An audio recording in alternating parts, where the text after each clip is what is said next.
नमस्कार, मैं Anil Kesari about India channel में आपका स्वागत करता हूं। अबाउट इंडिया चैनल का वास्तविक उद्देश्य भारत की संस्कृति, भारत की विरासत आदि से परिचय कराना है और इसी के अंतर्गत हम लोग सांस्कृतिक विरासत में भारत के पर्व त्योहारों की भी श्रृंखला लेकर आए हैं। और उसी श्रृंखला में आज हम लोग एक लोक जीवन से जुड़े हुए पर्व की चर्चा कर रहे हैं जिसका नाम है छठ पर्व। इसे छठ महापर्व का भी दर्जा है। तो हम लोग देखने का प्रयास करते हैं कि आखिर इसे छठ पर्व या छठ महापर्व क्यों करता है या क्यों कहा जाता है, और ख़ास करके वह जिस क्षेत्र में मनाया जाता है उस क्षेत्र के लोगों के लिए यह छठ केवल मात्र पर्व या त्यौहार नहीं बल्कि एक संस्कार के रूप में जो है वह स्थापित है। आइए देखने का प्रयास करते हैं कि छठ क्या। तो देखिए, सबसे पहले अगर हम बात करें कि छठ पर्व जो है वह कब मनाया जाता है, तो हिंदू कैलेंडर का कार्तिक मास जिसमें दीपावली मनाई जाती है, तो हिंदू कैलेंडर का कार्तिक मास और इसी कार्तिक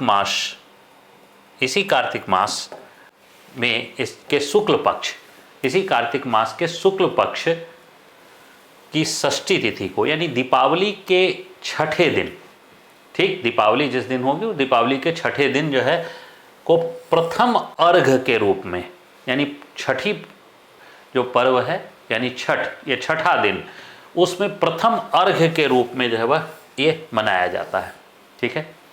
हालांकि जो हिंदू कैलेंडर है उस हिंदू कैलेंडर में एक चैत्र मास होता है जो हिंदू कैलेंडर का प्रथम मास है। उस चैत्र मास में भी यह पर्व मनाया जाता है, यानी एक वर्ष में 2 बार छठ पर्व मनाए जाते हैं, एक चैत्र मास में एक कार्तिक में। लेकिन कार्तिक मास का जो छठ पर्व है वह ज़्यादा प्रसिद्ध है और चैत्र मास जो है वह के पर्व को उतनी प्रसिद्धता नहीं प्राप्त हुई है या बहुत कम लोग मनाते हैं, इसलिए जो है वह ऐसा है। तो दरअसल छठ पूजा जो है वह क्या है, तो प्रकृति की पूजा है जिसमें हम लोग केवल प्रकृति और उसके तत्वों की पूजा कर रहे होते हैं। इसके अंतर्गत हम लोग देखें सूर्य की उपासना। तो अर्घ्य जो डाला जाता है वह क्या है, सूर्य को, उगते हुए सूर्य को और डूबते हुए सूर्य को, दोनों को। तो ये जो है वह सूर्य की उपासना, उषा काल, जल, वायु और उनकी बहन जो है वह छठी मैया को जो है वह समर्पित, यानी सब प्रकृति के तत्व हैं। उषा, जल, वायु ये सब प्रकृति के तत्व है, तो इसलिए प्रकृति से जुड़ा हुआ पर्व इसे हम कहते हैं। अब कहाँ मनाया जाता है, तो यह पूजा जो है बिहार, पूरे संपूर्ण बिहार में, संपूर्ण झारखंड, पूर्वी उत्तर प्रदेश और तथा नेपाल तराई के क्षेत्र में मनाया जाता है। और इसकी परंपरा जो प्रसिद्ध है उस वह हमें हजारों सालों से जो है वह देखने को मिलती है। और वैदिक काल से जो है इसकी परंपरा की जो है वह के बारे में हम लोगों को जानकारी मिलती है कि वैदिक काल से ही दरअसल यह है इस क्षेत्र में छठ पर्व मनाए जाते रहे हैं। और आज जो है वह उनका आकार धीरे धीरे और बढ़ता चला जा रहा है। ग्लोबलाइजेशन का युग है तो उसमें आकार बढ़ने में ज़्यादा समय नहीं लगता है।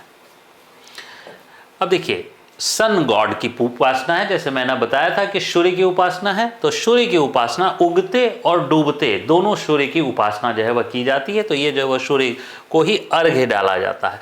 तो यहाँ देखिए सूर्य देवता की ही उपासना कर रहे हैं लोग, जल में खड़े होकर, और सूर्य को ही जो है वह प्रणाम कर रहे हैं। तो सूर्य जो है वह क्या है, प्रकृति का तत्व जो है वह जिसे की उपासना की जाती है।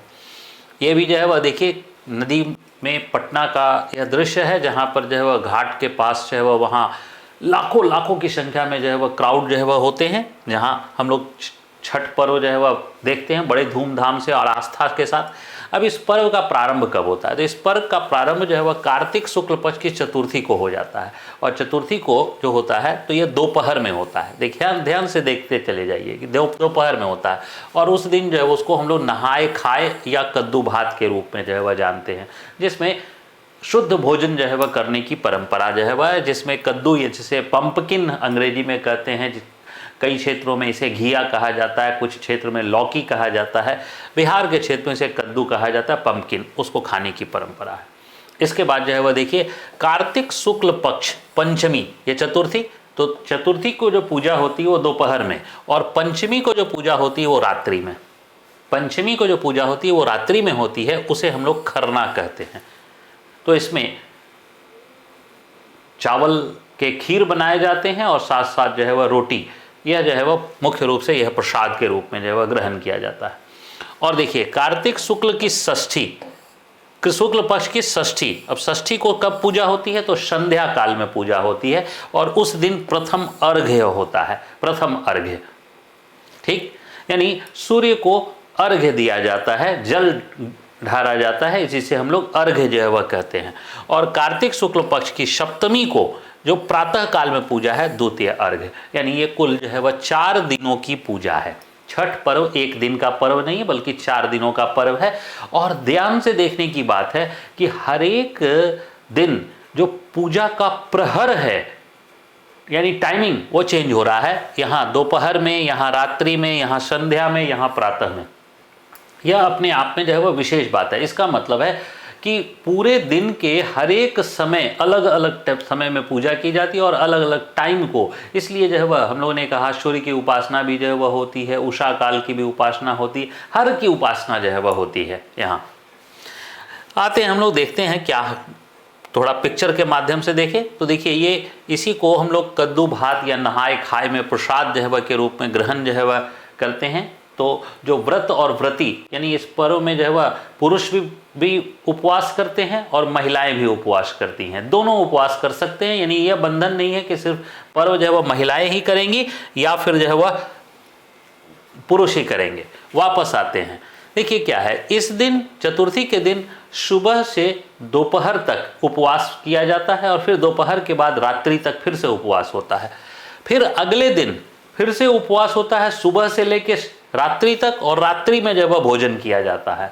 और उसके बाद षष्ठी के दिन पूरा संपूर्ण दिन जो है वह उपवास किया जाता है, कुछ भी नहीं, जल भी ग्रहण नहीं होता है। और फिर अगले दिन प्रातः काल में द्वितीय अर्घ के बाद ही जो है जो व्रत या व्रती होती हैं वो जो है कोई भी भोजन या जल ग्रहण कर सकते हैं।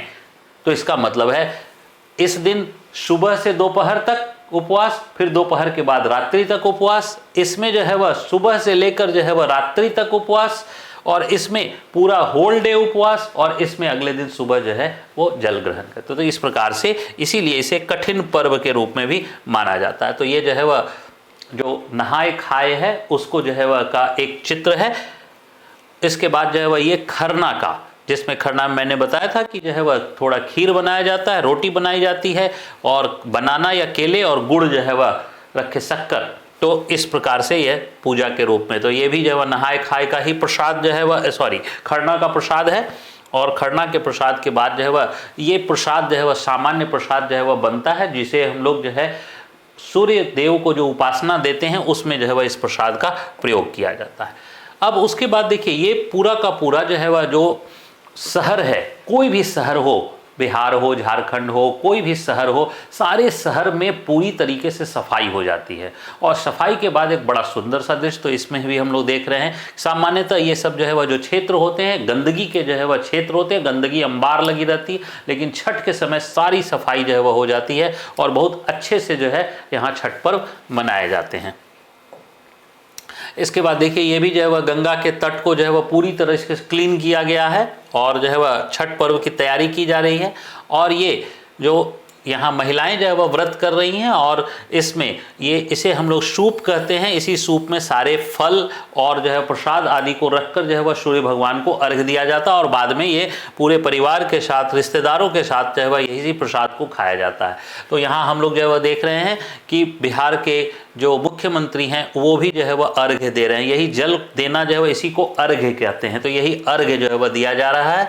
इसके बाद बिहार में दो ही जो है वह बड़े प्रसिद्ध पर्सनालिटी के रूप में वर्तमान समय में जाने गए, श्री नीतीश कुमार और श्री लालू यादव। तो यहाँ उसके बाद देखिए हम लोग लालू यादव भी जो है वह छठ पर्व में अर्घ्य दे रहे हैं। तो ये भी जो है वह एक पुराना चित्र है। तो ये इसके बाद जो है वह पूरे शहर को सजाया जाता है, यानी पूरे शहर में जो है वह इस प्रकार की लाइटिंग आदि करके जो है वह पूरे शहर को, हर छोटे बड़े शहर जो है वह सज जाते हैं छठ के दिन। इस प्रकार से जो है वह घाट के पास जो है वह इस प्रकार से सजाया जाता है। ये जो है वह पूरे के पूरे जो है वह बैलून से या वृक्षों से, यानी वृक्षों को जो है वह यहाँ केले के जो है वह वृक्ष को काट कर लाया जाता है और उनसे जो है वह साज सज्जा जो है वह की जाती है। इस प्रकार से साज सज्जा जो है पूरे के पूरे जो है वह घाट में इस प्रकार की साज सज्जा की जाती है। तो ये एक प्रकार से ग्लोरिफिकेशन भी हो जाता है ये। अब देखिए क्या है, इसे जो है वह दरअसल कहा जाए तो लोक महापर्व का दर्जा दिया गया। लोक महापर्व इसलिए कि इस पर्व की चर्चा किसी भी धार्मिक ग्रंथ में नहीं है। नॉर्मली जो है वह जो भी पर्व होते हैं उन पर्व त्योहारों को, हिंदू धर्म के अंदर जो पर्व त्यौहार है उनकी धार्मिक ग्रंथों में चर्चा होती है, लेकिन इस पर्व की चर्चा किसी भी धार्मिक ग्रंथ में नहीं है। ठीक है। इसके बाद देखिए क्या है कि हिंदू धर्म के लोग तो मनाते ही हैं, लेकिन कम ही संख्या में, परंतु अन्य धर्म के लोग भी इस पर्व में आस्था रखते हैं। यानी आप इस जो है वह पर्व में आप घाट पर जो है वह चले जाइए तो आपको बहुत सारे जो है वह सिख धर्म के, इस्लाम धर्म के, जैन, ईसाई, ऐसे जो है वह लोग भी जो है वह सारे के सारे लोग जो है वह उस समय घाट पर मौजूद होते हैं। कम ही संख्या में होते हैं लेकिन मौजूद होते हैं। ठीक है। वर्तमान में जो इस क्षेत्र के निवासी हैं, यानी जो डायस्पोरा है इस क्षेत्र का, उस क्षेत्र के निवासियों ने इसका आकार वैश्विक बना दिया है। यानी अब ये पर्व जो है वह हमें विश्व के हर हिस्से में जो है वह देखने को मिलता है। यूएसए में भी, ऑस्ट्रेलिया में भी जो है, कनाडा में भी, यूके में भी, दुबई, अबू धाबी जैसे क्षेत्रों में भी जो है वह, सऊदी अरेबिया में, हर जगह जो है वह ये छठ पर्व मनाए जा रहे हैं। भारत में तो है ही, भारत में इस क्षेत्र के लोग डायस्पोरा के रूप में बाहर में, और भारत में इस क्षेत्र के लोग जो है वह जहाँ जहाँ प्रव्रजन करके गए उन क्षेत्रों में जो है वह हम लोग छठ पर्व जो है वह देखते हैं। तो हम लोग ऐसे जो है वह कुछ चित्र भी जो है वह देख सकते हैं। देखिए ये जो है वह जैसे मुंबई में जो है वह, अब देखिए मुंबई में ये जो बीच है समुद्र का, ये कितना लाखों लाखों की संख्या में जो है वह लोग हैं जो इस क्षेत्र के निवासी हैं और इस छठ पर्व को बड़े धूमधाम से मनाते हैं। ये भी जो है वह मुंबई का ही छठ पूजा है, तो बहुत बड़ी संख्या में छठ पर्व जो है वह में मुंबई में जो है वह लोग इकट्ठे होते हैं। ये जो है वह यूएसए में, ये यूएसए में जो है वह छठ पर्व जो है वह हो रहा है, उसका दृश्य जो है वह, उसका चित्र है। इसके बाद हम लोग देखें ये लंदन में, तो आजकल जो है वह घरों में लोग जो है वह छोटे छोटे, चूँकि जल में रहकर पूजा की जाती है तो छोटे छोटे जो है वह ये टब में, या जो है वह छोटा जो है वह स्विमिंग पूल बना लेते हैं, या छोटा जो है वह बाथ टब जो है वह क्रिएट कर लेते हैं, और उसमें भी जो है वह एक पूजा का नया जो है वह स्वरूप हमारे सामने आया है। उसके बाद जो है वह देखिए ये भी लंदन में जो है वह छठ, जिसमें पार्टिसिपेट जो है वह कुछ विदेशी लोगों को भी पार्टिसिपेट करते हुए हम लोग देख सकते हैं, तो ये छठ जो है वह है। उसके बाद ये दुबई में, तो ये दुबई में जो है वह छठ जो है वो, वहाँ भी समुद्र के किनारे जो है वह छठ जो है वह मनाया जा रहा है। तो इस प्रकार से हम लोग जो है वह देखते हैं कि भारत के अतिरिक्त अन्य देशों में भी जो है वह ये छठ जो है वह मनाए जा रहे हैं। लेकिन ये ज़रूर है कि इसी क्षेत्र के निवासी जो है वह अभी मनाते हैं, और पूरे के पूरे इसका आकार, ग्लोबलाइजेशन के युग में इसका आकार और बड़ा होता चला गया है। छठ पर्व के बारे में संक्षिप्त जानकारी यहीं तक। मैं अनिल केसरी आप सबका धन्यवाद करता हूँ। जय हिंद।